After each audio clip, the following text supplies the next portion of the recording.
do have to talk about one thing today, though. The refereeing decisions were awful throughout the entire game. I mean, you could look at the first goal and say, was it a foul on Cunha? I actually don't think it was. But there's loads of different things throughout the game that I thought were poor, and this was chief among them. So this is Brian Mbuemo winning our penalty. He's pulled back, cynically, by Nathan Collins. He says at the end of the game, that it's a tactical foul. So he's not intending to play the ball. He said it himself. He hasn't played the ball. He's the last man standing in between him and Mbuemo of a tap-in against Kelleher, and in a situation where Kelleher has had to retreat. So the onus is with the attacker. He's pulled him back. That is a clear red card. They're looking at if it was a possible red card for the denial of a goal-scoring opportunity. Are you telling me that is not the denial of a goal-scoring opportunity? What makes it worse, I mean, I'm not absolving Bruno Fernandes of any blame with this, but he then has to wait 5 or 6 minutes. They allowed Brentford to do their substitutions. They did the VAR check. They allowed Brentford to do their substitutions before a penalty. Why would you allow that? It's not as if any of the substitutions can have any bearing on what's about to happen. The Premier League have explained why Nathan Collins was not given his marching orders by referee Craig Pawson in Brentford's 3-1 victory over Manchester United.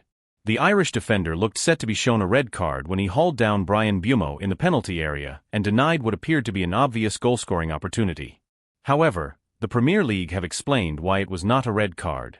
The Premier League offered a justification of the decision on X, posting, "The referee's call of penalty was checked and confirmed by VAR, with Collins deemed to have pulled Mbuemo back.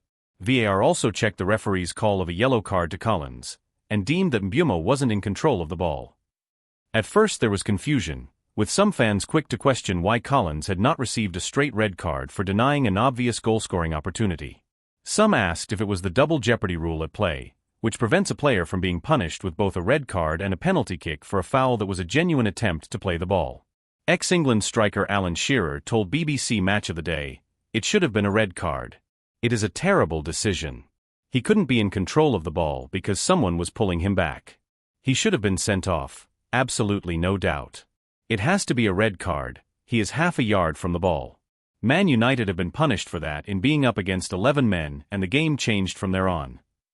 Former Chelsea winger Joe Cole told TNT Sports, "I think he got away with one, Collins.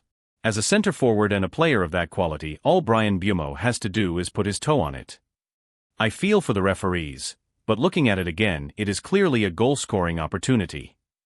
Ex-Tottenham and Stoke City striker Peter Crouch agreed, adding, "I thought it was a red card. It is denying a goal-scoring opportunity. Probably lucky to get away with that." United fans may not be too satisfied with the explanation, and debate over whether Pawson and the VAR team made the right decision will no doubt continue in the coming days. Mbuemo did not have control of the ball when he was brought down in the penalty area, but he seemed likely to reach the ball and fire an effort on goal.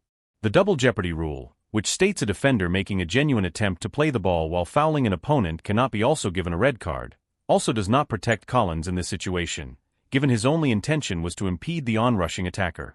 The Irish defender can count himself fortunate that the Premier League officials deemed Mbuemo too far from the ball to truly have an obvious goal-scoring opportunity.